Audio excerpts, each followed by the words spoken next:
चलो आइए, टॉपिक का नाम है औसत यानी कि एवरेज। ठीक, तीन चीजें ध्यान रखना है इसमें। पहला आता है औसत बराबर। औसत बराबर होता है योग, या तो इसको कुल योग लिख लो, कुल योग बटे कुल संख्या। ठीक, कुल योग बटे कुल संख्या। दूसरा आएगा इसमें इसका ही उल्टा, संख्या इधर ले आओ, औसत इधर ले आओ। यदि मान लो संख्या ज्ञात करना है, क्या ज्ञात करना है? संख्या। तो ये हो जाएगा योग बटे औसत। संख्या ज्ञात करना है तो योग बटे औसत। और यदि मान लो योग ज्ञात करना है, क्या ज्ञात करना है? योग। तो योग बराबर होता है क्या? संख्या इंटू औसत। ये तीन चीज याद रहना चाहिए। कितनी? योग बराबर संख्या इंटू औसत, संख्या बराबर योग बटे औसत, और औसत बराबर कुल योग बटे संख्या। कुल भी ना लिखो, टोटल योग आ जाता है। योग मतलब सबका योग बटे संख्या।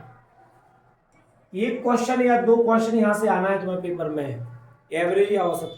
ठीक है, अब एवरेज का मतलब होता है सबको बराबर बराबर देना। औसत का मतलब होता है, इसको माध्य भी बोला जाता है। ठीक, या हम यदि देखें तो इसका मतलब होता है सीधा बराबर बराबर, सबको क्या कर देना? बराबर कर देना, सबको समान कर देना, एवरेज कहलाता है। सबको बराबर कर देना क्या कहलाता है? एवरेज। नहीं दिखे तो घर बैठ जाना।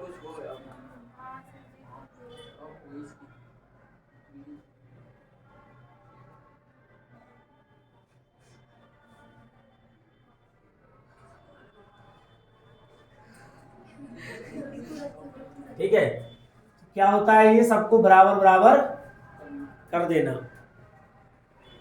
जैसे मान लो, अब कुछ चीजें समझो, जैसे 1 2 3, या आप मान लो कोई दूसरी संख्या ले लो, जैसे 0 और 1 और 2। कितनी संख्याएं? टोटल 3 संख्याएं है 3 संख्याएं। जब भी 3 संख्याओं का औसत की बात करेगा, संख्या यदि गिनने में 3 है, काउंट करने में संख्या विषम है, 3 मतलब विषम, 3 का मतलब होता है विषम। संख्या गिनने में 3 है, अर्थात 3 हो, 5 हो, 7 हो, विषम संख्या होंगी तो उनका एवरेज हमेशा एक पूर्ण संख्या में आएगा, मतलब दशमलव में नहीं आएगा। क्या में जाएगा? दशमलव। जैसे 0 1 2, इसका एवरेज क्या है? इसका एवरेज है 1। एवरेज का मतलब होता है उनका मध्यमा। निकालेंगे कैसे? टोटल 1 करो, 2 2 और 1 3, 3 में 0 जोड़ेंगे तो यानी कि 0 प्लस 1 प्लस 2, और कुल कितनी संख्याएं हैं? 3। तो ये 3/3। जब आप एवरेज निकालोगे कितना आएगा? 1 आएगा। ऐसे ही हमें इसमें करना है 0 1 3, कुल मिला के 3 संख्याएं। 3 संख्याओं का एवरेज अगर आप पूछेंगे तो हमेशा क्वांट में नहीं जाएगा, पूरा आएगा मैन। जैसे मान लो हमने संख्या और बढ़ा दी, जैसे 0 1 2 3 और 4, कितनी संख्याएं हुई? अब 5। 0 से लेके 4 तक कितनी संख्याएं हैं? 5।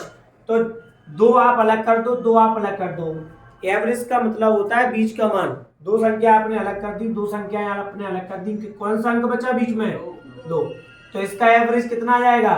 2। या हम ऐसे कर सकते हैं कि सर इनको ऐड कर दो, 0 प्लस 1 प्लस 2 प्लस 3 प्लस 4 बटा कितनी संख्या है? 5। तो ऊपर आ गया इनका योग 10/5। कितनी बार कटेगा? 2। तब भी एवरेज कितना आ रहा है? 2।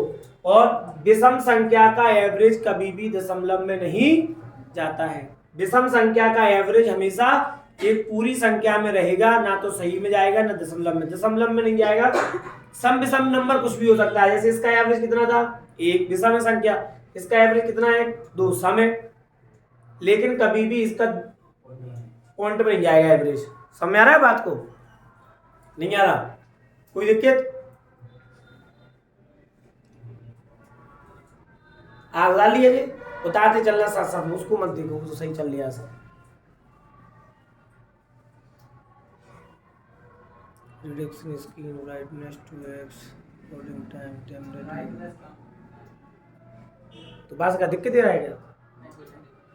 रिकॉर्डिंग हो रही होगी? बंद हो गया?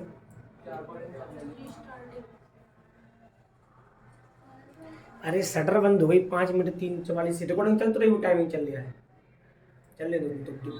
देखो इसको डाल लिया, अब आगे क्यों बढ़ते हैं। बेसिक है ऑफलाइन क्लास का नजारा अपन ऑनलाइन क्लास में तो उसमें दिखाएंगे रिकॉर्डिंग पे, ठीक है। इसमें अभी 3 संख्याएं लो, 4 संख्याएं लो। मान लो यदि जैसे इसमें क्या थी संख्याएं, ये सबकी सब संख्याएं कैसी थी? विषम संख्याएं थी। कैसी संख्याएं थी?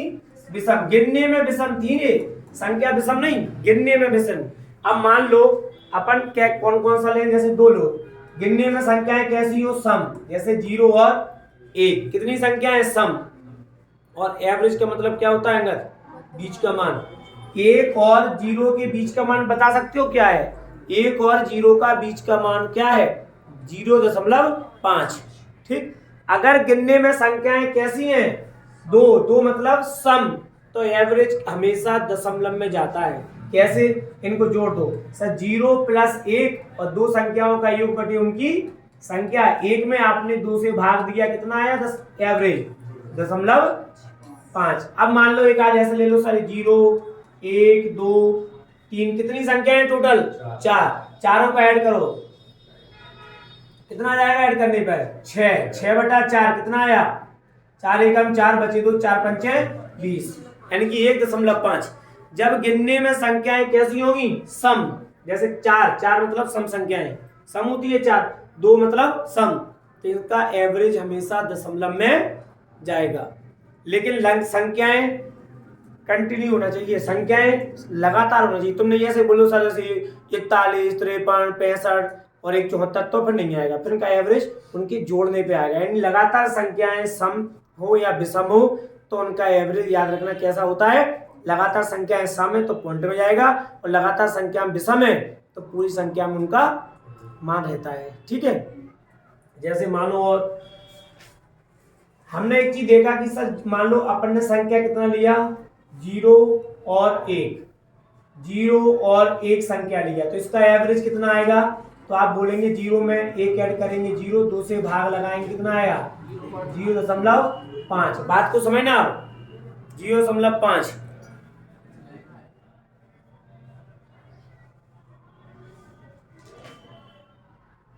एक बार चेक कर लो।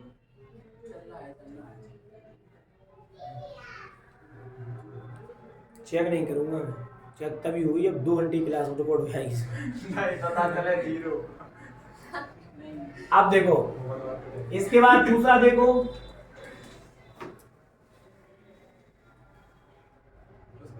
अगर ऐसा हुआ तो मैं फिर 2 घंटे पढ़ाऊंगा मैं, रिकॉर्ड 2 घंटे ही होना चाहिए। लॉक स्क्रीन होगी 5-6 मिनट की। देखो अब अगला, मान लो संख्याएं कितनी आ गई? 1 2 3, कितनी संख्याएं हो गई? अब 3। औसत का मतलब ऐसे दिखना हमेशा बीच का मान। 3 संख्याएं 0 1 2 है, 3 संख्याएं, तो इसका बीच का मान कितना है? 1। तो बीच का मान ही तो एवरेज होता है एवरेज। या इनको ऐड कर दो, ऐसे निकाल लो सर, ऐसे नहीं, 3 और 0 3 में 3 से भाग देंगे तब भी एवरेज 1 आएगा। मतलब जब संख्याएं 2 थी तो एवरेज था 0.5, संख्याएं 1 बढ़ी तो एवरेज 0.5 से कितना हो गया? 1। अब जैसे मान लो मैंने संख्या 1 और ले ली सर, 1 0 1 2 3, संख्याएं कितनी आ गई? अब 4, इनको ऐड करो, 6/4 कितना आया? 1.5। जैसे मान लो मैंने 1 और ले लिया, 0 1 2 3 4, कितनी संख्या हो गई? तो एवरेज कितना आ गया? बीच का मान 2। सम में पॉइंट में जाता है, संख्या यदि गिनने में सम में पॉइंट में जाएगा, और संख्या यदि काय में वो विषम मतलब गिनने में तो दशमलव में नहीं जाएगा। अब यहाँ पर संख्याएं कितनी थी टोटल? 5, तो इसका बीच का मान अलग कर दो, तो कौन सा है बीच का मान 2, तो यहाँ पर कितना आएगा एवरेज। तो हमने यहाँ पर एक निष्कर्ष देखा कि सर जैसी जैसी लगातार एक संख्या बढ़ रही है, जैसे जैसे लगातार एक संख्या बढ़ रही है एवरेज भी 0.5 बढ़ता जाएगा। अब बात समझना, जैसे संख्या लगातार 1 2 3 4 5 बढ़े, जैसे लगातार संख्या 1 2 3 4 5 घटे, तो एवरेज भी उसी हिसाब से घटता बढ़ता है। एक संख्या बढ़ेगी तो एवरेज 0.5 बढ़ेगा, एक संख्या यदि घटेगी तो एवरेज 0.5 घटेगा। ठीक, मान लो 2 संख्या बढ़ी तो एवरेज कितना बढ़ जाएगा, 2 का आधा 1, या 2 संख्या घटी तो एवरेज भी 2 का आधा 1 घट जाएगा। तो बस इतना ध्यान करना कि एवरेज में कितने का अंतर होता है, लगातार संख्या में, लगातार यहां पर देखना, लगातार संख्या बढ़ने या घटने पर एवरेज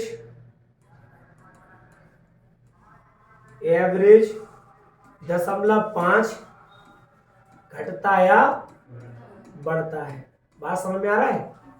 मान लो आपने एक संख्या बढ़ाई, जैसे मान लो आपने कितनी संख्याएं मान ली अभी, जैसे 0 1 2 3, मैं बोलूं 4 संख्याओं का एवरेज कितना है, 4 संख्याओं का एवरेज 1.5 है। 4 संख्याओं का एवरेज कितना है, 1.5 है। और फिर बोला जाए कि इसमें एक संख्या बढ़ा दी जाती है तो एवरेज क्या होगा, तो कितनी संख्या बढ़ी नंदनी, 1 का आधा ही होगा, 1 का आधा कितना होगा, आधा होगा, तो एवरेज कितना बढ़ जाएगा, तो आपने इसमें ऐड कर देना है कितना 1.5, तो कितना हो जाएगा एवरेज 2। बात समझ में आ रहा है। मान लो मैं बोलूं कि 4 संख्याओं का एवरेज कितना है 1.5 है, 4 संख्याओं का एवरेज 1.5, मैंने बोला मैंने इसमें 4 संख्याएं बढ़ा दी, कितनी संख्याएं बढ़ा दी 4, तो 4 का आधा कर दो, जितनी संख्याएं बढ़े उनका आधा कर दिया करो। संख्या 1 बढ़ रही थी, 1 का आधा 0.5, संख्या कितनी बढ़ी 4, 4 का आधा 2, तो एवरेज भी कितना बढ़ जाएगा 2, तो इसमें 2 ऐड कर दोगे तो नया एवरेज कितना आ जाएगा 3.5, मतलब 4 संख्या बढ़ाने पर एवरेज 2 बढ़ता है। 3 संख्या बढ़ाएंगे तो 3 का आधा ये 0.5। बात समझ आ रहा है। जितनी संख्या बढ़ेगी उसका आधा करके जोड़ देना है, जितनी संख्या घटेगी उसका आधा करके जो दिया है उसमें से घटा देना है। बात समझ आ रहा है। यानी एक संख्या बढ़ाने पर एवरेज बढ़ेगा आधा, एक संख्या घटाने पर एवरेज घटेगा आधा। ठीक है, अब इस समझ लेना, ये जैसे समझोगे तब सवाल में काम में आएगा। अब ये तो थी लगातार संख्या, चाहे सम हो चाहे विषम हो, लगातार संख्याएं थी। अब मान लो हमने ली कौन सी संख्या है, सम। अभी गिनने में सम था, अब संख्याएं कैसी होना चाहिए, सम। 0 क्या है, सम संख्या होती है, होती नहीं होती 0। मैंने 0 लिया, 0 के बाद 2 लिया, 2 के बाद 4 लिया, 4 के बाद 6, कितनी भी ले लूं मुझसे फर्क नहीं पड़ता, तो मैं चेक करना है तो 2 ले लो। चलो 2 से शुरू करते हैं, छोटी से। मैंने बोला 0 और 2 का एवरेज क्या है, तो तुम बोलोगे 0 और 2 का एवरेज साथ जोड़ दो। 0 में 2 ऐड किया, 2 संख्याएं कितनी है, तो 2 से 2 कटेगा, एवरेज कितना आ गया 1 आया। अब मैंने कहा कि 0 2 और एक संख्या बढ़ा लिया, कितनी संख्याएं हो गई 3 हो गई, तो 3 का एवरेज क्या है, तो तुम बोलोगे 3 का एवरेज आएगा, इनको ऐड कर दो 6। 6 में कितने से भाग देना है, 3 दूनी कितना हो गया एवरेज, पहले 1 था, 2 संख्याएं थी एवरेज 1 था, संख्याएं 3 हो गई तो एवरेज कितना हो गया। अब मान लो मैंने कहा 1 को ले लो, चलो बढ़ा लो, कितना होगी संख्याएं, हम 4 हो गई 4, तो 4 का योग करो, 6 और 4 10 और 2 12, 12 को आपने कितने से काटा 3 से, सॉरी 4 से, 4 से काटेंगे कितना आ गया 3। तो हमने एक चीज नोटिस किया कि जब संख्याएं 2 थी तो एवरेज 1 था, संख्या 3 हुई तो एवरेज 2 हुआ, और संख्या 4 हुई तो एवरेज 1। मतलब कितना कितना बढ़ रहा है, एक संख्या, एक संख्या सम बढ़ाएंगे तो एवरेज 1 बढ़ता है। ठीक, मान लेना, लिखो यहां पर, यदि एक सम संख्या को बढ़ाने पर, एक सम संख्या को बढ़ाने पर एवरेज कितना बढ़ेगा, एक बढ़ता है। बात समझ में आ रहा है? एवरेज एक बढ़ता है। तुम कहोगे इनकी जरूरत क्या है? इनकी जरूरत इधर कुछ नहीं है, लेकिन जब सवाल करेंगे तब जरूरत पड़ेगा। मैं बोलूंगा किन्हीं चार संख्याओं का एवरेज x है, यदि दो संख्या और बढ़ा दी जाए तो नया एवरेज क्या हो जाएगा? तो तुम ऐसे बताओगे कि सर हम पीछे समझ के आ रहा है कि चार संख्याओं का एवरेज x है, दो संख्या बढ़ाएंगे तो एवरेज आधा बढ़ेगा, तो नया एवरेज हो जाएगा x प्लस 1। नहीं, वहां पे संख्या मानोगे फलाना ढिमका ऐसे करोगे तब जाके कर पाओगे। इसलिए हमें ये चीज अच्छी समझना है कि यदि एक सम संख्या को बढ़ाते हैं तो एवरेज एक बढ़ेगा, एक सम संख्या को घटाएंगे तो एवरेज एक घटेगा। बता लिया? बताते चलना साथ साथ में है। कहाँ हो जाएगा लड़की? 1 13 6 4 10 और 2 12 जीरो जोड़ना, 12 में जीरो। अच्छा वो कॉमन, हाँ वो तो कॉमन है, नजर का दोष है। सोच बदलो सितारे बदल जाएंगे, और नजरें बदलो तो नजारे बदल जाएंगे। है तो जो कमाल है वो नजर का ही कमाल है। नजर बदली काम खत्म। फिर तो अंग्रेजी दिखेगा, नजर खराब हो गई तो नहीं लगता नंदी। आगे बढ़ जाए। अब बात करते हैं विषम संख्या की। जिसको समझ में नहीं आए वो पूछ लेना, ठीक है? अब मान लो हमने कौन सी संख्या ली है? विषम। कौन सी संख्या ली? विषम संख्या। ये क्या है? 3 क्या है? तो मैंने बोला 1 और 3 कितनी संख्याएं हैं? वेरी गुड, बोली 4 है सर। 1 और 3 4 संख्याएं हैं। देवी जी 1 और 3 सिर्फ 2 संख्याएं हैं, ठीक है? तो इनका एवरेज कैसे निकालोगे? एवरेज का मतलब होता है बीच का मान। तुम तुरंत कहते सर 1 और 3 के बीच में 2 भी छुपा है, तो 1 और 3 का एवरेज कितना है? 2। जो ये कॉमन सेंस है, अपन इतने बड़े लेके यहाँ तक पहुंच गया, बहुत इंटेलिजेंट या प्रोफेशनल जॉब की तैयारी कर रहा है तो ये चीज तो नॉर्मल है। या फिर इनको जोड़ दो, 3 में 1 जोड़ा 4, संख्याएं कितनी है? तो 4 को 2 से काटा, एवरेज 2, ठीक है? मान लो आपने 1 को बढ़ाया, जैसे 1 3 और 5 कितनी संख्याएं आ गई? 3 है। 3 संख्याएं भाई, गिनने में 3 है तभी तो विषम है, और तीनों कैसी है? विषम है। तो इनका एवरेज क्या है? तुम बोलोगे सर बीच का मान है। 1 और 5 के बीच में कौन सी संख्या आएगी? 3। एक तरीका तो यही है। या फिर अभी बहुत तरीका सीखेंगे, ये बेसिक क्लास है तो अभी तो इस पे बेसिक चलना है। अभी सवाल में नहीं पहुंचना, सवाल पे पहुंचेंगे कल 2 घंटे की क्लास में, तब होगा। तो अपन समझ रहे हैं क्या होता है। इसको जोड़ो, 1 प्लस 3 प्लस 5 कितनी संख्या है टोटल? 3। तुम संख्या नहीं गिन पा रहे। ये ऊपर कितना है टोटल? 9। 9 बटा 3 कितना हो जाएगा? 3। एवरेज कितना आएगा अपना? 3 आया एवरेज 3। मान लो एक संख्या, लगातार संख्या की बात चल रही है, ये मत कहना नहीं सर 39 41 93, लेकिन सर कैसे आया एवरेज? तो वो अलग अलग संख्या है। लगातार चाहे समूह, लगातार चाहे विषमूह, लगातार चाहे नेचुरल नंबर कुछ भी हो, जब 41 42 43 ऐसी अटपटी मिलेंगी तो वहां भी अपन करेंगे। लेकिन इसको समझ लो, अभी एवरेज समझ तो लो होता क्या है। तुम 3 को 2 पढ़ रहा है, 2 को 4 पढ़ रहा है, यार ऐसा तो नहीं होगा। एक जैसे मान लो एक संख्या बढ़ा दो, कितनी संख्याएं हो गई? 4। तो इनका एवरेज कैसे निकालेंगे? एवरेज निकालने का सबसे अच्छा तरीका होता है बीच का मान निकालना है। एवरेज मतलब बीच का मान ही अपनी देसी भाषा में एवरेज होता है। बीच का मान ही औसत है। औसत मतलब सबको बराबर बराबर बांट देना। तो 4 संख्याएं हैं, कौन सी? विषम। मैंने कहा इसका बीच का तो मैं अलग कर दूंगा सर, 2 संख्याएं अलग कर दो, 2 संख्या अलग कर दो। 3 और 5 के बीच में क्या है? 4, वही तो एवरेज है। बात दिमाग में जा रही है कि नहीं जा रही? एक तरीका तो यही है। दूसरा आप कैसे करेंगे सर? जोड़ दो, जो हमने पहले वो फॉर्मूले का था, कुल योग बटे कुल संख्या। 7 और 5 12, 12 और 3 15 में 1 जोड़ा, और संख्याएं कितनी है? 4 को 4 से काटो तो एवरेज कितना आ गया? आ गया एवरेज 4। तो अब देखो, जब संख्याएं 2 3 तो एवरेज 2 था, जब संख्याएं 3 हो गई तो एवरेज, जब संख्याएं 4 हो गई तो एवरेज। तो बताओ एक संख्या बढ़ाने पर कितना एवरेज बढ़ रहा है? 1। अब बढ़ाने पर 1 बढ़ेगा तो घटाने पर 1 घट जाएगा। बात समझ में आ रहा? नहीं आ रहा? उतार लिया? नहीं उतार पाया? सबने आगे बढ़े आए? चलो ठीक है। ये पीछे वाला उतार पा रहा है कि नहीं उतार पा रहा? नहीं, हंसने में ही लगा है। ठीक, अब देखो एवरेज का मतलब क्या होता है, ये तो हमने बेसिक चीज समझी है। एवरेज का मतलब होता है या तो औसत हम ऐसे निकाल सकते हैं, देखो औसत कैसे निकालेंगे? औसत का मतलब होता है प्रथम, ऐसा लिखो, फर्स्ट प्लस लास्ट नंबर बटे 2। एवरेज निकालने का एक तरीका ये है रामबाण, एवरेज बराबर फर्स्ट प्लस लास्ट नंबर।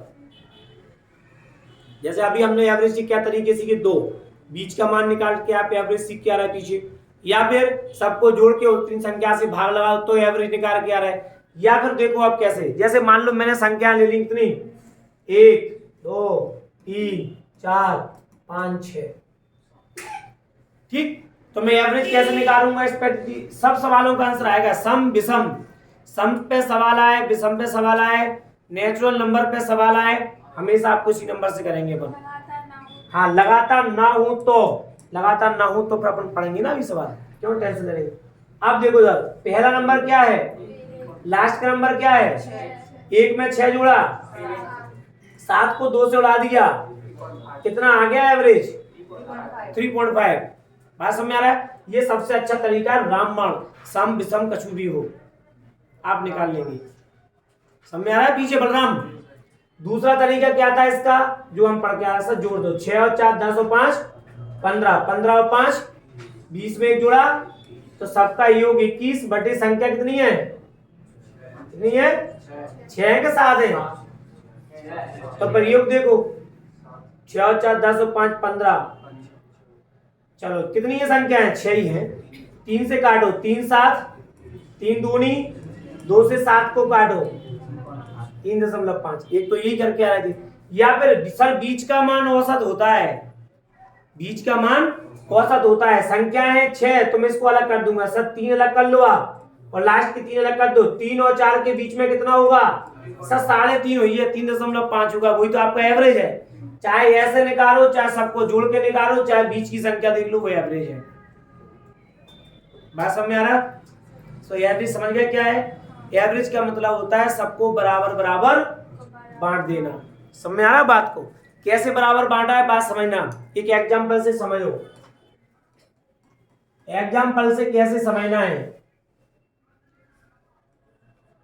ये कक्षा में मान लो 29 छात्र हैं, कितने छात्र हैं, 29। सबको बराबर कैसे बांटा जाता है, चाहे उम्र में हो, चाहे पैसों में हो, चाहे व्यक्तियों में हो, चाहे संख्याओं में हो, कछु में भी हो, हमेशा बराबर बराबर आपने सबको बांट दिया तो आप एवरेज निकालना ऑटोमेटिक सीख जाओगे।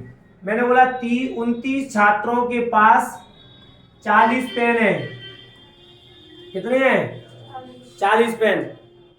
एक बच्चा आया, बोले सर मुझे पढ़ना है, तो हम बोलेंगे आजा भैया पढ़ने, हम क्यों मना करेंगे, लेकिन हमारे यहाँ एक शर्त है कोचिंग की WPI की। बोले क्या, तुम्हें 40 पेन लेके आना है। हमने बोला कि हमारे यहाँ एक शर्त है कि आप तभी इंटर पा पाओगे कोचिंग में जब आपके पास 40 होंगी।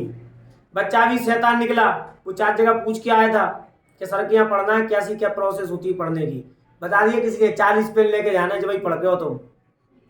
बोले नहीं सर मेरे पास 100 पेन है, तो आप मना तो कर नहीं पाएंगे। अब वो तो एक्स्ट्रा लेके आया, तो हम कह देंगे भैया आ जा। तो हमने क्या किया, कैंडिडेट कितना बड़ा, 1, तो अब कैंडिडेट कितने हो गए, और ये लड़का कितनी पेन लेके आया, 100 में से 40 तो सबके बराबर करने लग चाहिए, उसको चाहिए कि नहीं चाहिए, तो 100 में से मैंने 40 घटा दी, कितना एक्स्ट्रा लेके आया, 60 लेके आया, और 60 लेके आया तो एक्स्ट्रा लेके आया नहीं ले आया 60, 40 तो एक शर्त के हिसाब से चाहिए था, तो बोला मैं सर 60 लेके आया, तो 60 लेके आएगा तो औसत भी बढ़ेगा कि नहीं बढ़ेगा, तो भाई अब कैंडिडेट कितने हो गए टोटल 30 से भाग लगा दो 60 में, कितनी और मिलेंगी इनको, कितनी और मिलेंगी। तो जब वो लड़का 40 पेन लेके आ रहा था तब तो 40 मिल रहा था, जैसे वो कितनी एक्स्ट्रा लेके आया 60 पेन एक्स्ट्रा लेके आया, तो सब विद्यार्थियों को 2 पेन और मिलेंगे। तो अब न्यू औसत कितना आ गया 40 और 2, तो आपने बराबर कर दिया कि नहीं कर दिया, कि सर वो जितना लेके आएगा, एक गाना सुना होगा, कद्दू कटेगा तो सब में बढ़ेगा, ऐसा है 60 बची है तो 30 में ही बैठा है सीधी सीधी, ये तो औसत होता है नहीं होता? तो चाहे दशमलव में जाए चाहे पूरी संख्या में आए, सबको बराबर बराबर करना आप सीख गए तो औसत आपको ऑटोमेटिक आना चालू हो जाएगा। ठीक है, कुछ कॉमन सेंस से भी सीखे जाती है कि भाई एक सवाल ऐसा कह रहा है तो उसको ऐसे भी करना है। बात समझ में आ रहा है? अब जैसे और आगे बढ़े अपन, अब जैसे कुछ फॉर्मूले देख लो, वहां से सवाल तो खैर हम नहीं आते लेकिन ये पढ़ने पड़ेंगे अपन को। फॉर्मूला एक तो हम पढ़ के आ रहे हैं, नंबर सिस्टम में कुछ चीजें हैं, और ये पढ़ना है हमें कहां पर, एवरेज यानी कि औसत में। नंबर सिस्टम में हम योग के लिए एक फॉर्मूला पढ़ के आए, योग के लिए फॉर्मूला पढ़ के आए थे सर, n इंटू एन प्लस 1/2। जरूर पड़ेगा। मैंने पूछा, मान लो कि आपसे बोला कि 1 से लेकर 100 तक की संख्याओं का औसत क्या है, तो 1 से लेकर 100 तक की संख्याओं का पहले आपको योग भी तो पता होना चाहिए कि 1 से लेकर 100 तक की संख्याओं का योग है, खाओ बेटनिया 50-50, 50-50 कितना होता है? 1 से लेकर 100 तक की संख्या का टोटल योग है 50-50। वो बात अलग है कि 1 से लेकर 100 तक की गिनती लिखने में 192 संख्याएं होती हैं, लिखना कभी 1 से लेकर 100 तक लिखना और सब अंकों को काउंट करना। 100 में कितने अंक आते हैं? 3। 99 में कितने आएंगे? ऐसे जब आप ऐड करेंगे तो 1 से लेकर 100 तक 192 बढ़ आएंगे, लेकिन योग कितना होता है इनका? 50-50। तो जब आप योग निकालेंगे फिर कितने से भाग देंगे? संख्याएं 100 से भाग देंगे तो आप कह देंगे 50.50 आएगा। बोलोगे ऐसे नहीं बोलोगे? तो हमने निकालना जैसे योग जब भी निकालना है तो आपको फॉर्मूला ये पता होना चाहिए, n इंटू एन प्लस 1/2। अब मान लो सम की बात करें, सम संख्याओं के लिए क्या होता है? सम संख्याओं के लिए होता है n इंटू एन प्लस 1। ये पढ़ के आ रहे हैं अपन नंबर सिस्टम में। तीसरा आप बात करो, वो काय की बात करेगा? विषम संख्याओं की। तो विषम संख्याओं का फॉर्मूला होता है n स्क्वायर, होता है कि नहीं होता? अब बात करें मान लो वर्गों का योग, काय का योग? वर्गों के योग की बात करेगा तो वर्गों का योग होता है n इंटू एन प्लस 1/2, और पूरे पे क्या होता है यहाँ? Whole square. नहीं सॉरी, एक सेकंड, ये नहीं होगा। हाँ ये नहीं होगा, अब क्यू का नीचे लिख देंगे इसको, रुक जाओ। इसका होता है n into n plus 1 2n plus 1/6, ये आएगा 1/6। ये बहुत इंपॉर्टेंट है, यहां से सवाल पूछेगा, पेपर में पूछ लेगा, ये नहीं जरूरत है, पेपर में नहीं आएंगे, लेकिन वर्गों का औसत पूछ सकता है वो। कई जगह जब हम सवाल सॉल्व करेंगे, मान लो जैसे मैं बोलूँ 1 बार लिख दूं, 2 बार लिख दूं, 3 बार लिख दूं, ऐसे ऐसे लिख के पूछेगा तो वो जरूरत वहां पड़ती है। सवाल आपको आगे आएंगे तो आपको जरूरत पड़ेगी। अब आता है घनों का, तो जो हमने अभी लिखा था वो घनों का योग का फॉर्मूला है, कितना? n इंटू एन प्लस 1/2, और पूरे पे क्या लग जाएगा? स्क्वायर। ठीक, तो ये तो बात काय के लिए है आपके, ये चीज आपको याद करना है। कहां पढ़ के आ रहा है? नंबर सिस्टम में। नंबर सिस्टम में ये चीज पढ़ के आ रहा है कि योग निकालने का, और भी कई चीज पढ़ी थी लेकिन अपन इसको ध्यान देना है। सर योग का फॉर्मूला होता है n इंटू एन प्लस 1/2, और सम का होता है n इंटू एन प्लस 1, विषम का होगा n स्क्वायर। अब हम बात करेंगे काय पे? एवरेज पे। काय पे बात करेंगे? एवरेज मतलब औसत कैसे निकालेंगे। तो औसत का फॉर्मूला हम पीछे पढ़ के आ रहा है, यहाँ पर यहाँ लिख लो, एवरेज बराबर होता है योग बटे संख्या होता है। एवरेज बराबर क्या होता है? योग बटे संख्या होता है। एवरेज बराबर होता कि नहीं होता? नहीं होता? अरे सब सही चल रहा है, क्यों टेंशन ले रहे तुम? अब योग कितना है इनका? मैं बोलूं कि भाई नेचुरल नंबरों का औसत निकालो आप, 1 से लेके 50 तक की संख्याओं का योग तो निकाल लोगे इस फॉर्मूले से कि सब 50 तक निकालना है। n का मान 50 रखो, 50 प्लस 51/2, ठीक, तो आप निकाल लेंगे 1225।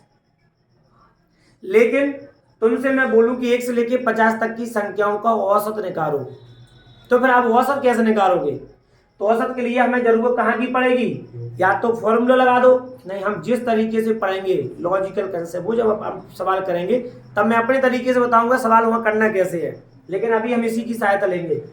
योग का फॉर्मूला होता है n इंटू एन प्लस 1/2 और सब संख्याओं का योग आ गया जी, और सब संख्याओं का योग बटी उनकी संख्या। तो संख्या कितनी है n मतलब 10 20 50 जितनी भी है, तो हम इसमें क्या करेंगे n से भाग लगाएंगे। तो मैं यहाँ लगा देता हूँ 1/n, n से n कट जाता है, तो देखो क्या बचा n प्लस 1। यहाँ पर तुम्हें एक चीज समझ में आ रही होगी, मैंने अभी एक चीज लिखा था इधर देखो, first number plus last number बटे 2। तो अब यहाँ आओ, फर्स्ट नंबर मतलब प्रथम पद जो भी हो, फर्स्ट प्लस लास्ट बटा 2, ठीक।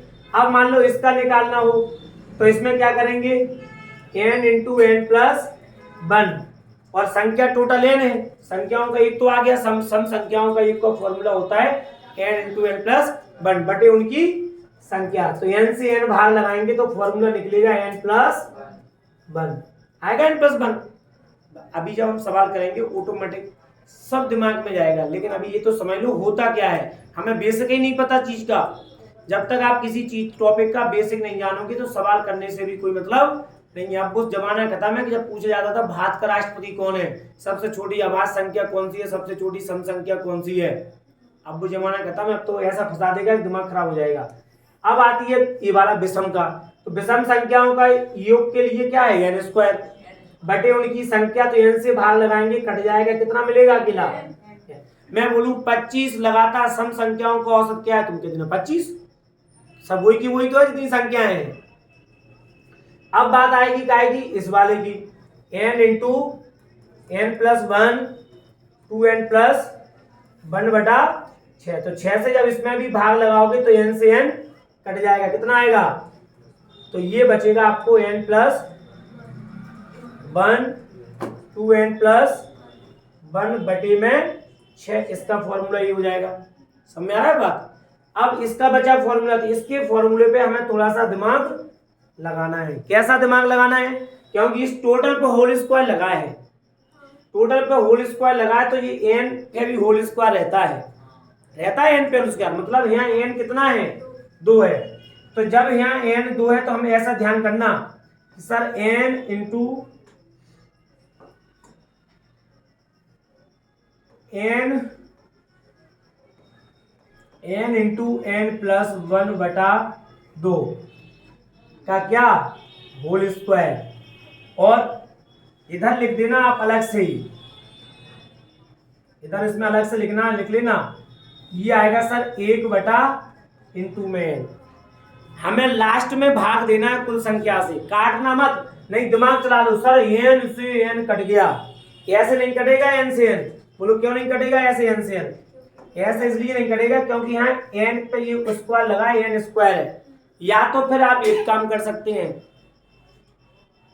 दूसरा यहां से आप काम क्या कर सकते हैं मैं बता देता हूं। देखो इधर इस पेज पे आओ, n इंटू एन प्लस 1/2 का क्या लगा है, और इसका 1/n चल लिया है। तो या तो इस स्क्वायर के रूप में n को बाहर निकाल लो कि सर ये निकलेगा, जैसे मैं इसको लिखूं 1/n n स्क्वायर, इसको अलग कर लो n प्लस 1 का होल स्क्वायर, यही करना पड़ेगा फिर हमें। और जब ये करोगे तो इसको जब तुम बाहर निकालोगे तो ये आएगा n स्क्वायर बटा n, और ये जाएगा n प्लस 1/2 का होल स्क्वायर। n से n कट जाएगा तब भी कितना n बचा, बात समझ आ रहा है। तो इतना अच्छा करने से अच्छा तो ये है कि इनका योग निकाल के और जितनी संख्या है उससे भाग लगा देना, सामने जाएगा मान। कोई दिक्कत है तो क्वेश्चन पूछ सकता है, बेहिचक पूछ लो, जिसको भी क्वेश्चन पूछना है। पूछना है क्या तुम्हें आ रहा है समझ में। अभी तो सिर्फ हमने क्या किया, बेसिक चीज समझ रहे हैं कि होता क्या है, बेसिक चीज समझ रहे हैं कि होता क्या है, एवरेज है क्या, एवरेज को करना कैसे है। तो ये मैंने आपको सिर्फ भूमिका पृष्ठभूमि तैयार कर ली कि एवरेज ये चीज होगा, ठीक है। नहीं आया समझ, उतार लिया उतार लो पीछे वाले है, ये उतार लिया स्लाइड, पीछे ऊपर कर दूं, पीछे वाला ये उतार लो। सब उतारना है, तभी तो 9 की लगेगी। दिख ही नहीं रहा। नहीं दिख रहा तो बगल में आ जाओ ना आगे।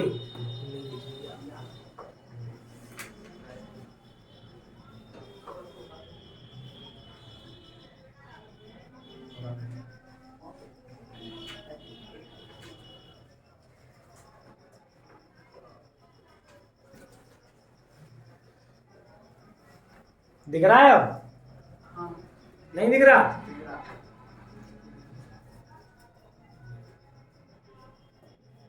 देखिएगा उसको नहीं जिसकी आंखें कमजोर हो गई होंगी, जिसको बुढ़ापा आ गया होगा,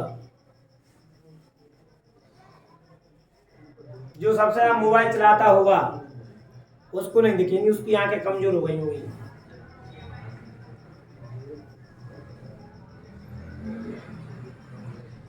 नेक्स्ट कर दो सर, जैसे पीछे वाला, आगे वाला इसके पीछे उतारना है कि ये उतार लिया था? सब आगे। ये ना उतारो तो कोई दिक्कत नहीं, सवाल के रूप में समझाया था, ये उतार ले जल्दी। अब हम चलेंगे सवाल की ओर। कहां की ओर?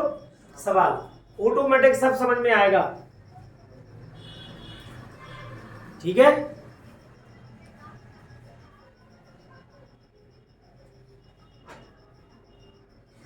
तुम्हें आ रहा है ना समझ में?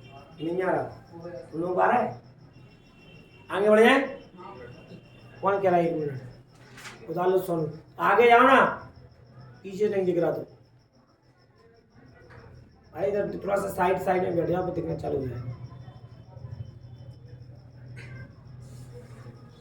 जिसको बिल्कुल भी दिख रहा हो मेरे आगे जाओ, बिल्कुल बगल में जाओ, यहाँ आ सकता है मेरे पास भी। यह सबको दिखता भी और ज्ञान प्राप्त भी होता है, क्योंकि डंडे की चपेट में बैठे रहते हो।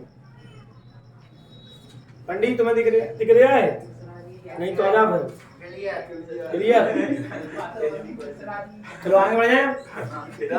अब एक सवाल लिखो, सवाल में ऐसे लिखो, किन्हीं 7 सम संख्याओं का औसत, देखना, किन्हीं 7 सम संख्याओं का औसत,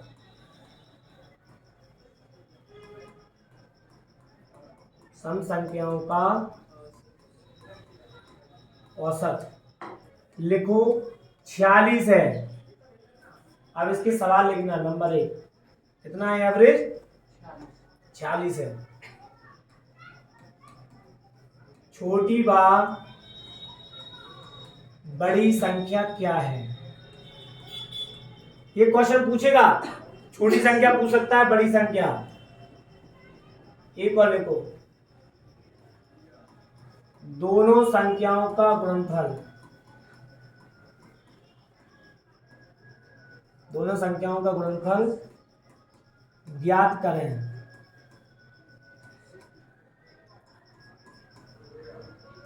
ठीक, बस इतना ही निकालो अभी ये चीजें। हाँ, और एक और लिखो, दोनों संख्याओं का योग, दोनों संख्याओं का योग निकालो, दोनों संख्याओं का योग निकालना है। इसके बाद लिखो दोनों संख्याओं का योग। बस चलो ये 4 चीजें निकालो। देखो अब करना कैसे है सवाल को, सवाल को ऐसे देखो, हमें सवाल ऐसे नहीं करना, नहीं तो मानो किन्हीं 7 संख्याएं सर, एक संख्या x है और संख्या की बात कौन सी चल रही? सम की। दूसरी को मानोगे x+2, तुम क्या करोगे? ऐसे करोगे, सर एक संख्या x, एक हो जाएगी x+2, सम संख्या है, एक रखोगे x+3, कैसे रखोगे? 3 तो विषम संख्या होती है। फिर रखोगे x+6, फिर रखोगे x+8, कितनी हो गई? 1 2 3 4 5, और ऐसे फिर रखोगे x+10, फिर रखोगे x+12, कितनी हो गई? 1 2 3 4 5 6 7, वही 7। इनको रखोगे, फिर इनको ऐड करोगे, कैसे? 1 2 3 4 5 6 7, सर 7x आ गया, प्लस इनको ऐड करोगे 6 6 12 18 20 30 42 ही होगा, और 7 संख्याओं का योग बटे उनकी संख्या बराबर में कितना है? 46 है। ऐसे निकालोगे, फिर क्या करोगे? 7x प्लस 42, 7 का गुणा करोगे, 7 6 42 यानी कि 4, 28 और 4 32, ये इधर जाएगा तो घट के कितना बचेगा? 7x बराबर 322 में से 42 गया, 280। 280 को 7 से काट दो, कितना है 40। तो तुम बोलोगे x बराबर आया 40। x को माना था हमने कौन सी संख्या, छोटी। x 40 छोटी और बड़ी संख्या कितनी है, दिख रहा है ये बड़ी संख्या है 40 प्लस 12 यानी कि कितना 52। तो ऐसे निकालना है, निकालना कि नहीं निकालना है ऐसे, लेकिन ऐसे मत निकालना, बात को समझना। हमने निकाला इस तरह में ऐसे कर सकते हैं, x को माना था छोटी संख्या 40 आई x की वैल्यू, और बड़ी संख्या है x प्लस 12, तो 40 प्लस 12 कितना आ गया 52। तो संख्याएं निकाल ली, संख्या निकाल ली तो भी निकाल सकते हो, गुणनफल भी निकाल सकते हो, उनका योग भी निकाल लोगे। ये तरीका तो किताब वाला, इससे नहीं करना, जीवन में नहीं लगना, नहीं नौकरी, ऐसे करेंगे 10 सवाल। कितना दिया इनका एवरेज 46 ही है, दिया है। अब बात देखना कितनी संख्याएं हैं 7, 7 में से एक कम कर दिया करो हमेशा, जितनी संख्याएं का एवरेज दिया हो, जितनी संख्या हो उनसे एक कम करना है, और एक कम करके कितना बचा 6, इसको एक बार जोड़ दो और एक बार घटा दो। 40 में से 6 गया और 46 में से 6 गया 40, छोटी संख्या कितनी आ गई 46 में 6 ऐड किया, बड़ी संख्या कितनी आ गई, हमने ओरल नहीं कर दिया सवाल कि सर 7 में से 1 घटाओ 6, एक बार औसत में जोड़ दो, एक बार घटा दो, छोटी बड़ी संख्या आएगी। तो बड़ी संख्या आपकी ये है, छोटी संख्या आपकी ये है। अब कौन सा निकालना था इसमें, गुणनफल। तो गुणनफल कैसे निकालोगे, गुणनफल होता है बड़ी और छोटी, यही है 52 40, तो ये हो जाएगा 0 8 5 चौको 20, कितना आ जाएगा इनका गुणनफल 2080। 2080 आएगा इनका गुणनफल, गुणनफल आ जाएगा इनका कितना 2080, 2080 आ गया गुणनफल, आ गया कि नहीं आ गया। अब एक और क्या दिया था इसमें, दोनों का योग, तो योग निकालने के लिए क्या है बताओ, एक संख्या 52 और एक संख्या 40, तो 52 में 40 जोड़ा कितना आ गया 92। तो बात समझ में आ रहा है कैसे निकालना है कि नहीं आ रहा समझ में, समझ पा रहे हो। जैसे एक और लिखो, उतार लो, पहले पीछे वाले पेज को कर दूं, ये वाला करना है? उतार लिया था ये वाला पेज सोनू, ये सवाल इन पे फोकस मत लगाना, ठीक, ये वाला आगे पहुंचा है, इसको उतार लो बस।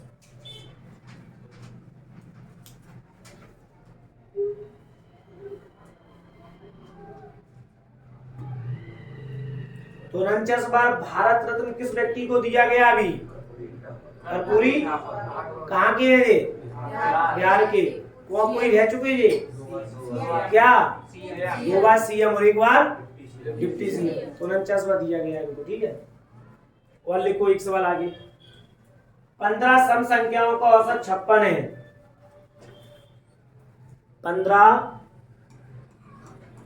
15 सम संख्याओं का एवरेज कितना दिया है 56, तो बड़ी व छोटी संख्या ज्ञात करो। 15 सम संख्याओं का औसत कितना है 56, तो बड़ी व छोटी संख्या ज्ञात करो। आ गया आंसर, नहीं आया, करो जल्दी सॉल्व। नंदनी समझ आ रहा है कि नहीं आ रहा,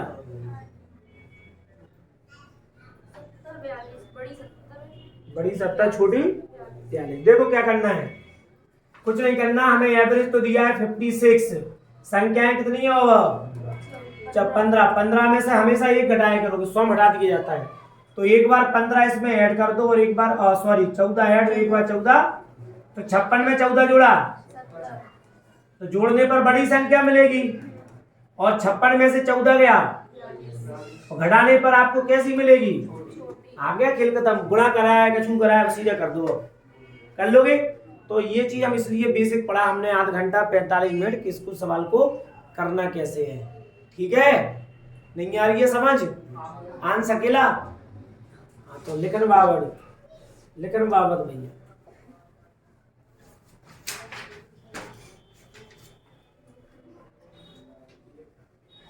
किन्हीं 11 विषम संख्याओं का औसत 57 है, किन्हीं 11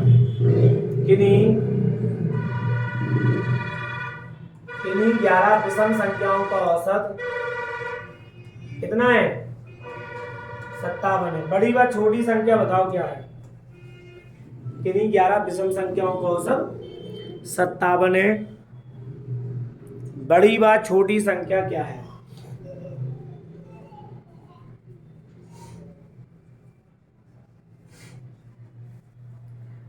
जैसे जैसे हम आगे बढ़ते जाएंगे, जैसे जैसे लेवल बढ़ेगा, अभी तो सिर्फ तुम्हें 0 लेवल वाला सवाल चल रहा है, हर किसी बच्चे को आएगा ये।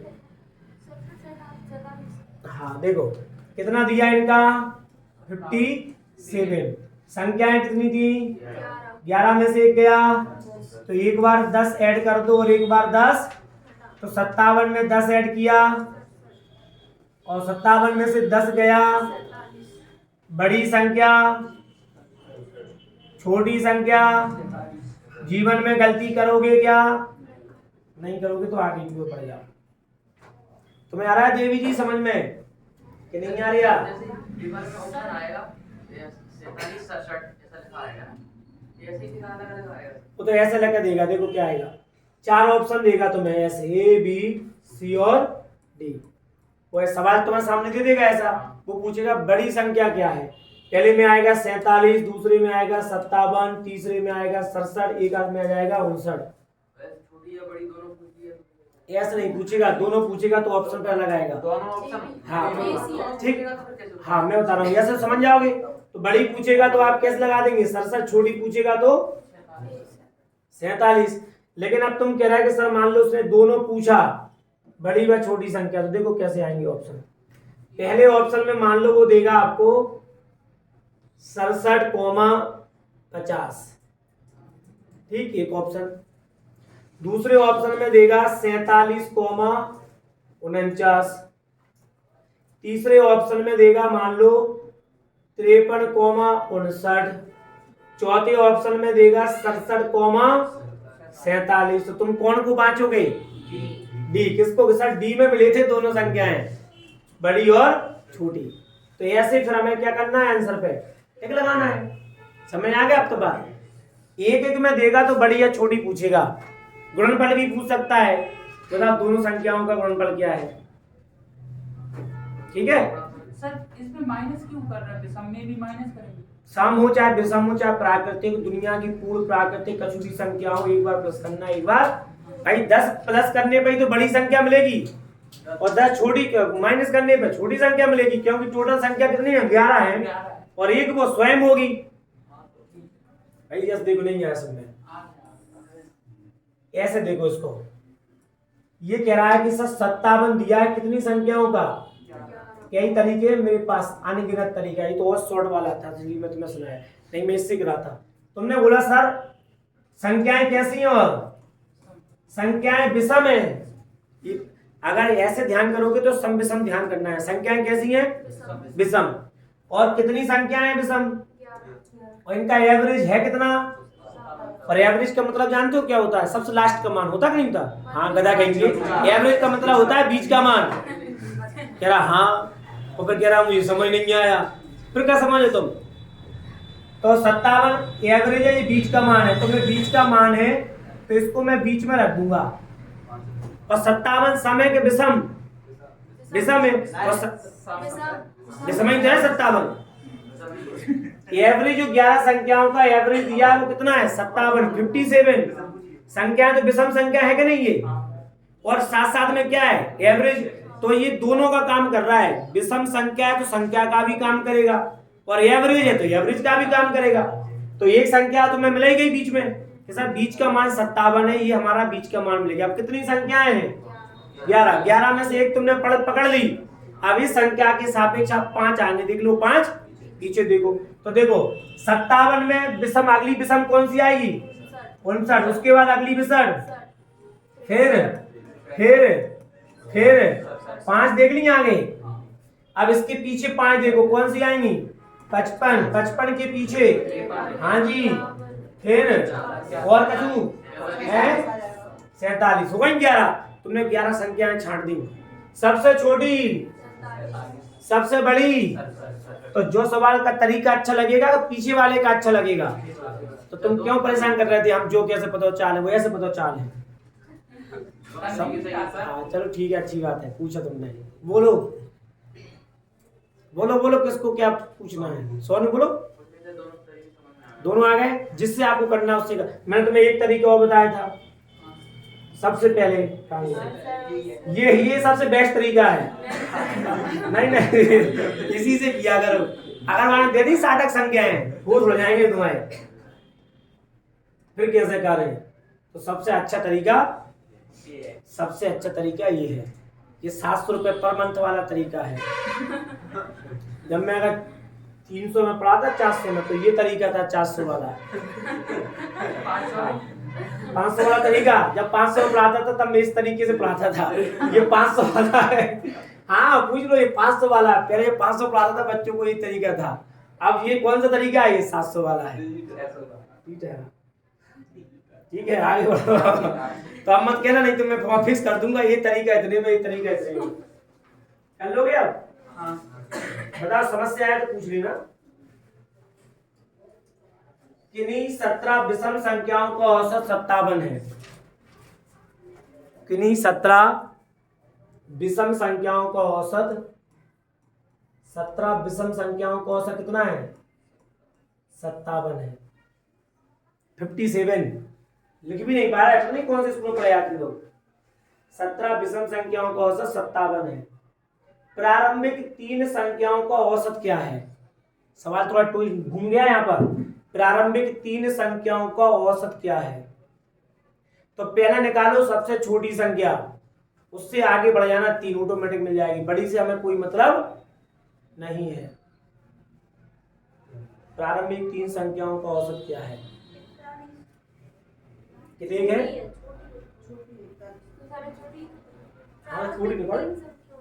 प्रारंभ मैंने छोटी नहीं पूछी देवी जी, मैंने प्रारंभिक 3 संख्याएं पूछी, औसत पूछा है। उसका मतलब ये कि मैंने छोटी निकाल ली, अब मैं नहीं करूंगी। अब तुम बताओ इसके आगे क्या करना है? देखो एवरेज कितना है? एवरेज है 57। संख्याएं कितनी थी? 17 में से एक गया। अगर मैं इसमें 16 जोड़ूंगा तो मुझे बड़ी संख्या मिलेगी। अगर वो पूछता अंतिम 3 संख्याओं को तो बड़ी पकड़ा करो। अंतिम 3, 4, 5 जो भी पूछे तो लास्ट की संख्या पकड़ा करो, बड़ी वाली। वो पूछ रहा है प्रारंभिक 3 संख्याएं, तो छोटी पकड़ना। छोटी कैसे मिलेगी? 16 माइनस करने। 57 में से 16 गया तो छोटी संख्या क्या है? और 57 में 16 जोड़ा तो बड़ी संख्या क्या है? लेकिन उसने ये नहीं पूछा कि लास्ट की 3 संख्याओं का या लास्ट की 4 संख्याओं, उसने पूछा प्रारंभिक 3 संख्याओं का एवरेज। तो वो छोटी को पकड़ना है। छोटी कितनी है यहाँ? 41 के बाद अगली विषम संख्या 43 के बाद अगली विषम संख्या 45। पकड़ ली 3 संख्याएं, और तीनों संख्याओं के बीच का मान एवरेज होता है। क्या है बीच का मान? तो इनका एवरेज क्या आ गया? नहीं दिमाग लगा दो, कौन सा? वही वाला। सब मैंने 3 ही जोड़ी थी, फिर 3 से भाग ली, फिर आया था कितना? 43। और फिर मेरे बगल में यार, उसमें कान के नीचे खींचूंगा फिर मिला के। क्या मतलब का है चिल्लाने इतना? मतलब पढ़ाने से है बीच का मान पकड़ना, वही औसत है। अब वो चाहे कैसे ही पकड़ो, जोड़ के पकड़ो, अपना अच्छा तरीका लगा के पकड़ो, चाहे अलग अलग कर लो, बीच का निकाल दो। मैं तो देख लेता सर, एक लास्ट की अलग कर दो, लास्ट की अलग कर दो, बीच में बचा हुआ ही है, चाहे कि बीच में आ गया। पॉइंट में आएगा। 4 संख्याएं होती, जैसे एक आध और होती, मान लो वो जैसे वो कहता कि सर प्रारंभिक 4 संख्याएं, तो प्रारंभिक 4 संख्याएं कौन सी होती? यही होती। तो एवरेज कहाँ होता? फिर 2 हटा दो जी, 2 हटा दो जी, यानी 43 और 45 के बीच। 43 और 45 के बीच में क्या आती है? 44। अच्छा 44, तो 44 हो जाता फिर इसका एवरेज। तो वो पूछता अंतिम 3 संख्याएं, तो 71 से पीछे जाते कि सर 71 के पहले और 71 आएगा, और इसके पहले कितना आएगा? 69। इनमें बीच का मान कितना है? तो पकड़ लेते। बात समझ में आ रहा है? अंतिम 3 का पूछे 4 का, तो बड़ी संख्या से पीछे क्यों आना? सोनू समझ रहे हो? और जब प्रारंभिक पूछे तो छोटी संख्या से आगे बढ़ना। बात आ रहा कि नहीं? यहाँ समझ नहीं आ रहा? आ गया? नहीं आया? उतार लो। बस आज के लिए इतने जान दो, फिर पढ़ेंगे कल की क्लास में। तो जो मैडम छोटे बच्चों को पढ़ाती है वो ऐसे ऐसे बना देती है, नहीं? वो ऐसे है, नहीं बना देती ऐसे, और लिख देती है गुड मानते हैं वो इसके लिए। छोटे बच्चे कक्षा UKG first class second third में जो पढ़ने वाले बच्चे होते हैं, मैडम ने अगर कॉपी चेक करके ऐसा बना दिया, वो मान लेते हैं कि हमें गुड मिलेगा इसमें है, जिसका आती है पढ़ के तो वो ऐसी कर देती हो, ये छोटी छोटी से वो समझते हैं गुड आ गया इसमें, गुड मिलेगा। मैं नहीं समझ पाया, बोले मुझे मेरे लिए कॉपी चेक करो इतनी बोली, मैंने कहा फिर बोली गुड तो दो, मैं अपने हिसाब का गुड दे दिया, मैंने कहा ले वेरी गुड ले लियो मुझसे, मैं लिख दिया वेरी, और ये वाला गुड नहीं, मैडम ऐसे देती थी, मैंने पीछे देखा तो ऐसे ही बना तो मैं भी बना दिया, ले क्या मैं होगा करना स्माइल बोला जाता है, स्माइल तो ऐसे ही बना देते हैं। चलो ठीक है, मुद्दे की बात पर डिसीजन बाद में लेंगे, अभी क्या पढ़ना है?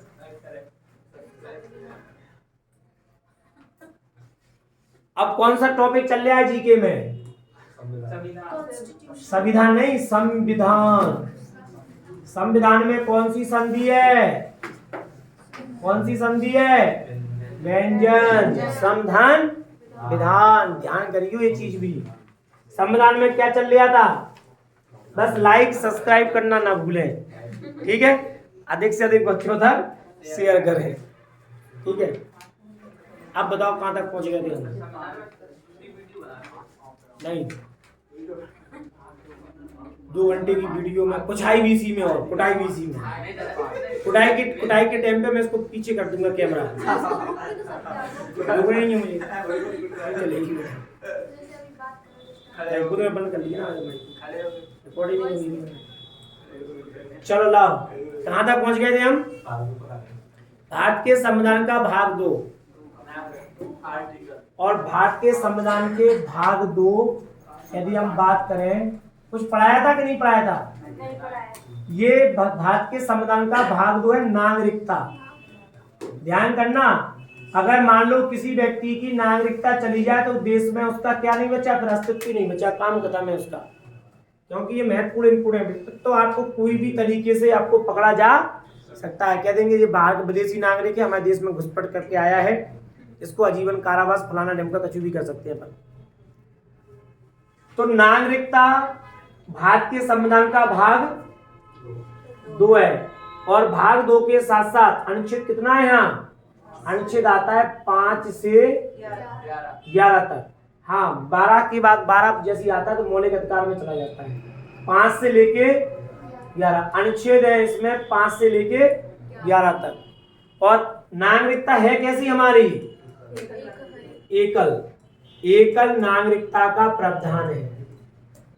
कैसी नागरिकता है हमारी? एकल नागरिकता का मतलब होता है एकहरी नागरिकता। कैसी नागरिकता? एकहरी, एकल नागरिकता। कहां से लीजिए हमने? ब्रिटेन के संविधान से इसको हमने लिया है। कहां से लिया है? ब्रिटेन के संविधान से लिया है। अब बात करते हैं अमेरिका की। अमेरिका की नागरिकता है दोहरी। कैसी है? दोहरी नागरिकता है अमेरिका की। मतलब अमेरिका में स्टेट की अलग होती है, जो जिस स्टेट में आएगा, और पूरा अमेरिका यानी कि सेंटर की अलग होती है। सेंट्रल प्लस स्टेट दोनों से मिलके मिलती है उसको नागरिकता। लेकिन हमारे चाहे सेंट्रल में हो हम भारत में, चाहे स्टेट में हो, चाहे गांव में हो, चाहे शहर में हो, हमारी नागरिकता एक ही चलेगी, ठीक है? तो हमारे देश में नागरिकता की बात करें तो नागरिकता का प्रावधान भारत के संविधान से लिया गया है, और भारत के संविधान में जो नागरिकता का प्रावधान लिया गया है वो अमेरिका के और वो ब्रिटेन के संविधान से हमने इसको लिया है, और ब्रिटेन के संविधान के साथ साथ अमेरिका में दोहरी नागरिकता का प्रावधान है। पूछे भारत नागरिकता भारत के किस संविधान के किस भाग में आती है? यानी भारत के संविधान के किस भाग में नागरिकता दर्शाई गई है? तो भारत के संविधान के भाग 2 में नागरिकता है। अनुच्छेद पूछे किस अनुच्छेद से कहां तक है? तो अनुच्छेद 5 से लेके 11 तक है भारत के संविधान में नागरिकता। और कैसी नागरिकता है भारत की? एकहरी नागरिकता, मतलब एकल नागरिकता है। राज्य और केंद्र शासित प्रदेश हो, चाहे राज्य हो, चाहे देश की, इनकी प्रत्यक्ष नागरिकता का प्रावधान हमारे देश में नहीं है। ठीक, याद करना है इसको। जबकि अमेरिका एक ऐसा देश है जिसमें राज्य और स्टेट दो जगह की नागरिकता दर्शाई गई है। नागरिकता की बात करें तो कौन भारत के नागरिक होंगे? हमने देखा कल हमने कौन सा गणतंत्र दिवस मनाया?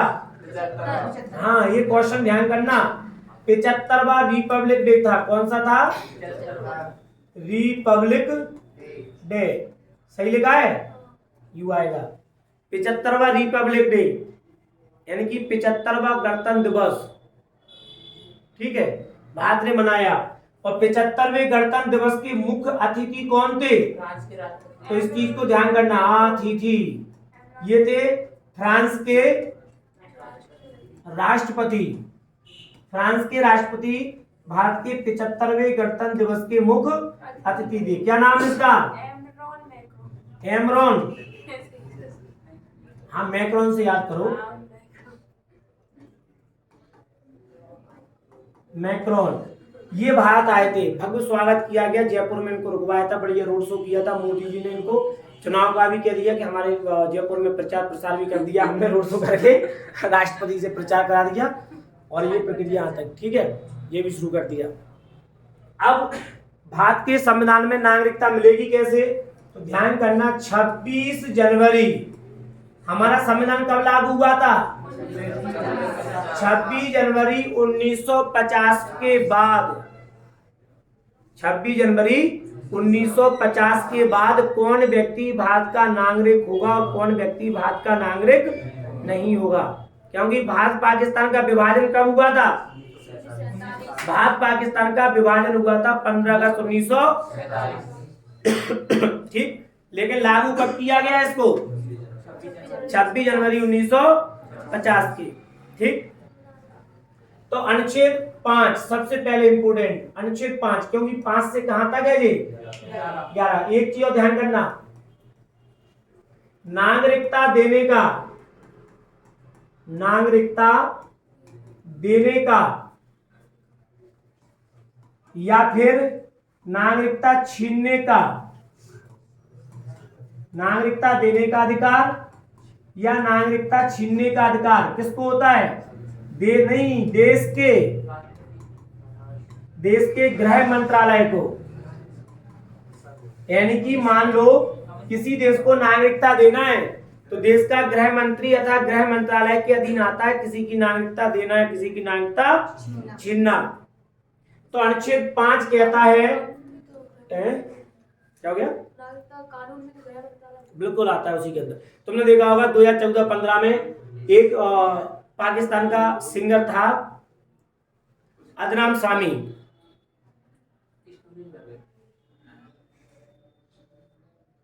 हाँ, एक पाकिस्तान का व्यक्ति था जिसका नाम था सिंगर अदनाम सामी।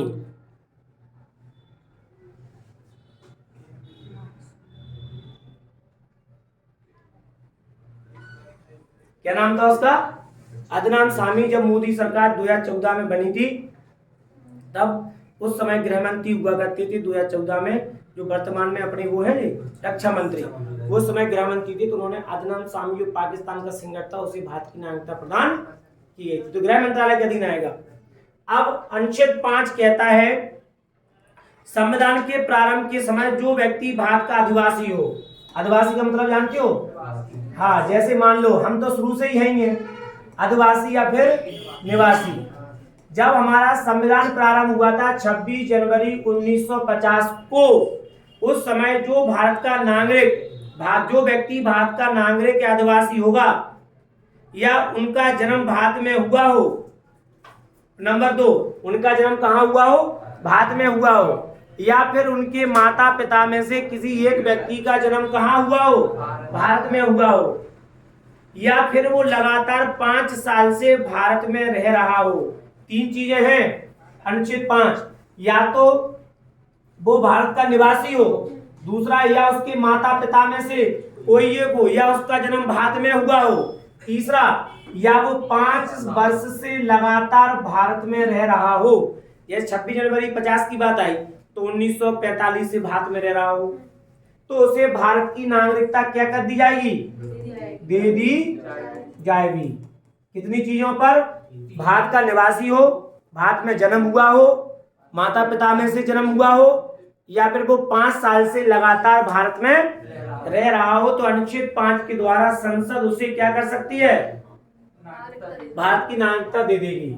जबकि अनुच्छेद 6वां कहता है, अनुच्छेद 6वां कहता है कि मान लो 1947 में भारत पाकिस्तान अलग हुआ था, और भारत पाकिस्तान अलग होने के बाद जब विभाजन हुआ तो रेड क्लिफ रेखा बनाई, रेड क्लिफ रेखा, उधर पाकिस्तान इधर भारत है। अब कोई व्यक्ति पाकिस्तान के व्यक्ति को भारत में आना है, या मान लो आधा परिवार उधर रह गया, आधा उधर रह गया, तो वो व्यक्ति यदि पाकिस्तान से भारत में आना चाह रहे हैं तो भारत सरकार ने अनुच्छेद 6 में रखा गया था कि 19 जुलाई 1948, बहुत इंपोर्टेंट डेट है ये, 19 जुलाई 1948, 19 जुलाई 1948 से पहले भारत आ गए हों, पाकिस्तान या किसी ऐसी जगह रह रहे व्यक्ति पाकिस्तान में थे, 19 जुलाई 1948 से पहले कहां आ गए हों, भारत आ गए हों, तो उन्हें भारत का नागरिक मान लिया जाएगा।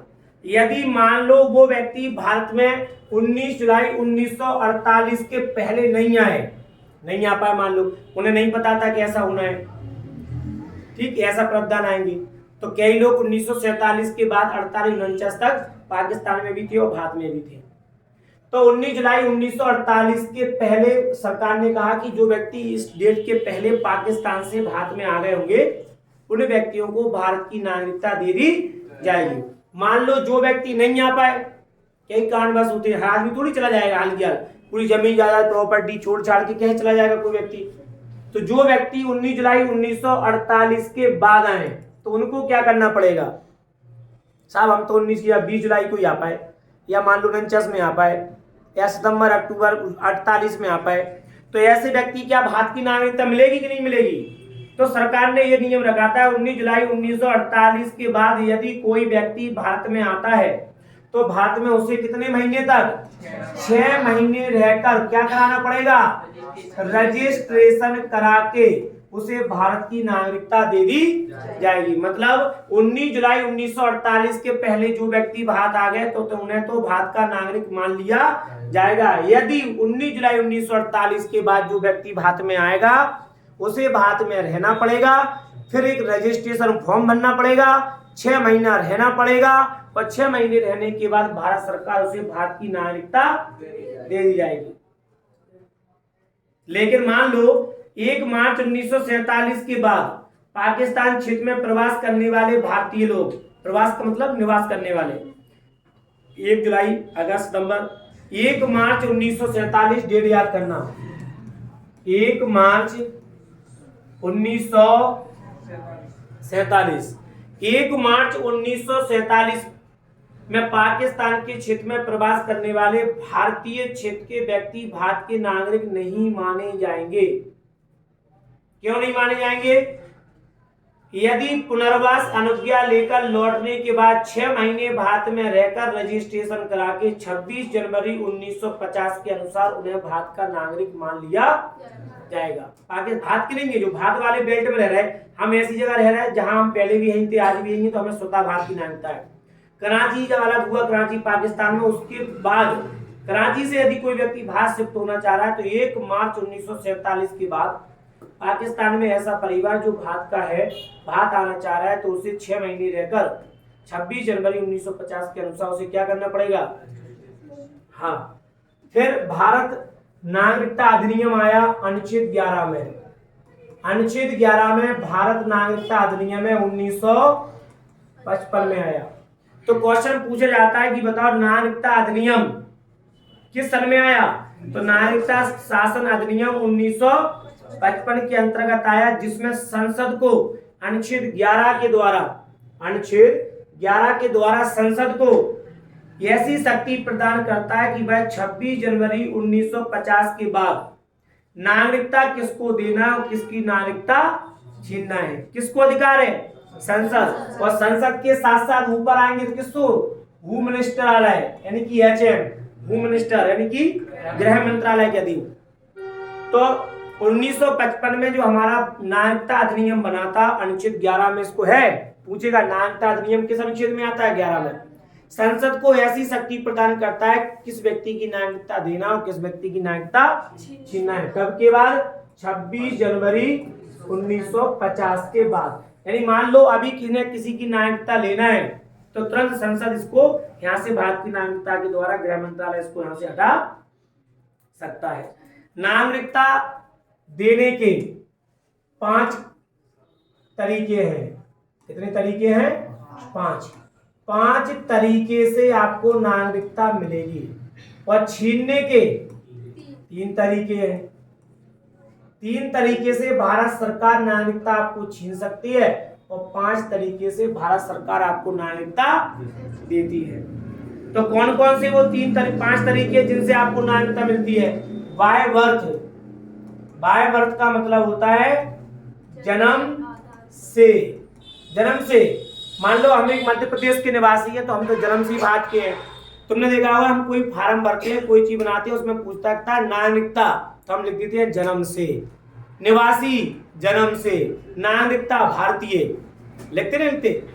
तो हमारा परिवार ऐसी जगह हुआ है कि हम पैतृक या जीवन से इसी क्षेत्र में रह रहे हैं तो हम यहाँ पर लिख देते हैं जन्म से। 26 जनवरी 1950 डेट याद करना। 26 जनवरी 1950 के बाद कौन सी डेट? 26 जनवरी 1950 के बाद भारत में जन्मे व्यक्ति को भारत का नागरिक माना जाएगा। अब तुम में से किसी का जन्म 1947 में हुआ हो तो बात अलग है। हुआ है किसी का? नहीं हुआ तो 26 जनवरी 1950 के बाद जितने भी व्यक्ति हैं उन्हें भारत का नागरिक मान लिया जाएगा। किंतु इसमें एक संशोधन किया गया। मान लो अमेरिका का राष्ट्रपति भारत में अपने बच्चे को जन्म दे तो क्या वो भारत के नागरिक मान लिया जाएगा उसको? लेकिन ये समस्या थी तो उन्होंने धीरे धीरे इसको विस्तार दिया गया। 1986 में एक संविधान संशोधन किया गया। कब किया? 1986 में एक संविधान संशोधन किया गया। वो भी कौन सा? 1 जुलाई 1987 को लागू हुआ। तो 1986 का संविधान संशोधन में रखा गया था कि 1 जुलाई 1987 के बाद अगर किसी बच्चे का जन्म भारत में होता है तो भारत के नागरिक तो होंगे लेकिन तब माने जाएंगे जब उनके माता पिता में से कोई एक भारत का नागरिक हो। मान लो कोई व्यक्ति पाकिस्तान से आया है, अगर ये प्रावधान नहीं होता, कोई व्यक्ति पाकिस्तान से आया है, कहाँ? भारत, कि हम वहीं तो घूमेंगे और वहीं बच्चे को क्या देंगे? जन्म दे देंगे। तो ना तो पिता भारत का है ना माता भारत की है और बच्चा हमारा कहाँ की नागरिकता मिल जाएगी? भारत की। बड़ी मजे उड़ जाएंगे। सरकार ने कहा नहीं, भारत का नागरिक तो होगा लेकिन उसमें माता पिता में से कोई एक भारत का हो। ऐसा पॉसिबल नहीं है। अब सीमा हैदर आई है तो बात चल रही तो अब उसका पिता तो यहीं का है भारत का, तो पहले तो उसको ही नागरिकता मिल जाएगी, थोड़ी उसको नागरिकता मिली होगी। 5 साल रहकर नागरिकता का प्रावधान करेगी। 5 साल रहेगी फिर सरकार को आवेदन करेगी, सरकार उसको अप्रूव करेगी तो मिलेगी। सरकार ने रिजेक्ट कर दिया तो अभी उसे भारत की नागरिकता नहीं मिलेगी। अभी तो वो इस पैटर्न पर रह रही है कि एनआरआई के तौर पे कि हम भारत में रह रहे हैं, ऐसी बात है। फिर देशीकरण की नागरिकता लेना है तो और बड़ी बात है, 12 साल भारत में रहना पड़ेगा। हाँ, अब 45-70 साल की हो गई आजकल, 33 साल की तो कम से कम हुई है। 12 साल बाद 47 की हो जाए, बुढ़ापे की अग्रसर हो जाएंगी, हो जाएंगे। तो ध्यान करना। लेकिन अपन अपने यहाँ की बात कर रहे हैं तो हमें कैसे होंगे? तो 26 जनवरी 1950 के बाद जो व्यक्ति भारत में जन्मा है तो उसको भारत का नागरिकता माना जाएगा। लेकिन इसके लिए क्या प्रावधान है? एक आता है वंशक्रम के द्वारा। किसके द्वारा? वंशक्रम के द्वारा। तो हमें तो वंशक्रम से नागरिकता है, आजीवन नागरिकता है। 26 जनवरी 1950 के बाद भारत के बाहर जन्म लेने वाले व्यक्तियों की माता पिता में से यदि कोई एक भारत का है तो वह वंशक्रम के द्वारा से भारत की नागरिकता, जैसे मान लो भारत के कोई व्यक्ति है, अमेरिका में रह रहा है, ठीक, और फिर वो भारत में आके बच्चे को जन्म दे, भारत की नागरिकता बच्चे को लेना चाह रहा है तो उसके माता पिता में से यदि कोई भारत का नागरिक होगा तो उसे भारत की नागरिकता दे दी जाएगी। तीसरा आता है पंजीकरण के द्वारा। पंजीकरण का मतलब होता है रजिस्ट्रेशन के द्वारा। 26 जनवरी 1950 वही है। अब रजिस्ट्रेशन कब चाहिए? किस किस परिस्थिति में रजिस्ट्रेशन चाहिए? भारतीय मूल के व्यक्ति हो। कहाँ के व्यक्ति? भारतीय मूल के व्यक्ति और भारतीय मूल के व्यक्ति के साथ साथ भारतीय नागरिकों की विदेशी पत्नियां। देखो यहाँ जुड़ा है ये, रजिस्ट्रेशन से कैसे सीमा हैदर भारत की नागरिकता लेगी। कौन? सीमा। अब हैदर तो हटाई दो, सीमा सचिन लिख दो। अब हैदर तो उसका पुराना वाला सरनेम है, वो पुराना वाला सरनेम, नहीं तो हैदर दूसरे पति का नाम था उसका, और ये इसका दूसरा पति है कि नहीं। अब तो सीमा सचिन आएगा है, हाँ जो भी आएगा। तो इसे भारत की नागरिकता कैसे मिलेगी? पंजीकरण के द्वारा। कैसे? भारतीय मूल के नागरिकों की विदेशी पत्नियां। अब विदेशी पत्नी मतलब तुम कई ऐसे एक्टर हुए, कई ऐसे क्रिकेटर जिनकी विदेश की शादियां हुई, उनके लिए। या फिर राष्ट्रमंडल देशों के नागरिकों को पंजीकरण के द्वारा भारत की नागरिकता दे दी जाती है। लेकिन इन व्यक्तियों को पंजीकरण के ठीक 5 साल भारत में रहना होगा। पंजीकरण इतनी जल्दी नहीं कर पाएंगे।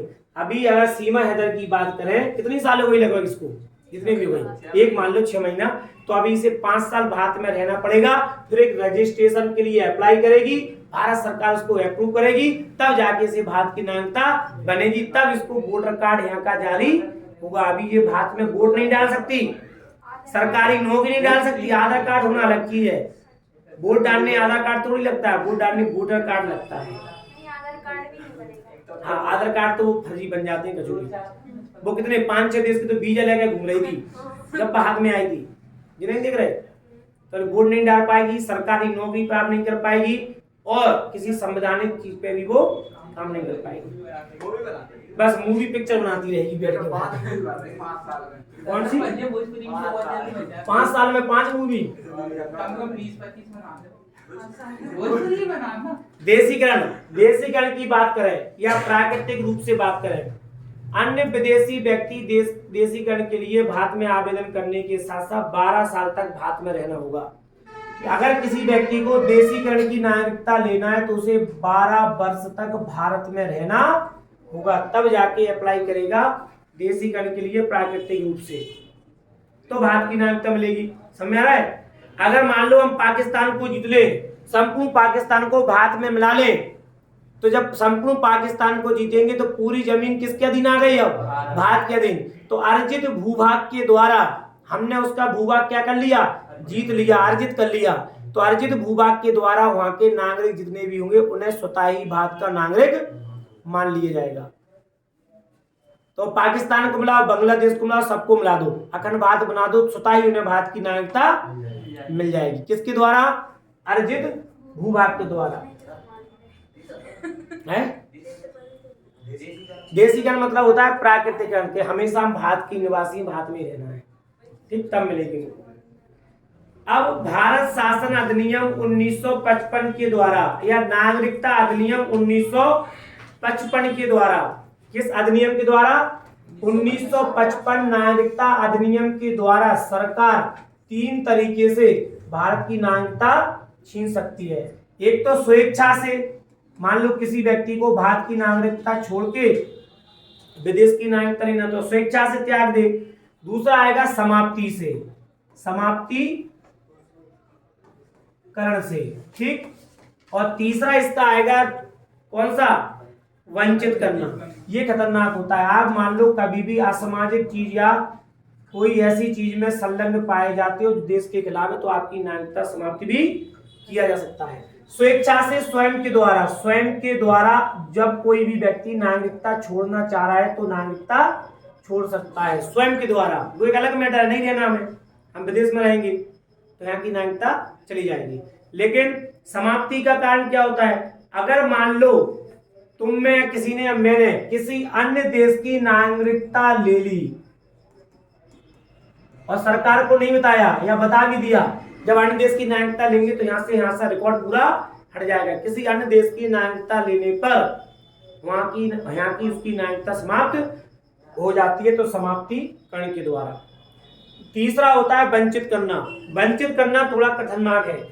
अवैध रूप से यदि आपने भारत की नागरिकता प्राप्त करी हो, सरकार को पता चलता है, तो देशद्रोह करने के उपलक्ष्य में आपको यहाँ की नागरिकता समाप्त, या फिर आपने संविधान का अपमान किया हो, किसी भी चीज का संविधान का अपमान, आदमी कितने कर देते हैं, कुछ नहीं होता नेता लोग, लेकिन संविधान का अपमान करने पर भी आपकी नागरिकता समाप्त की जा सकती है, या फिर लगातार 7 वर्ष तक भारत के बाहर रहने पर भी भारत की नागरिकता समाप्त की जा सकती है।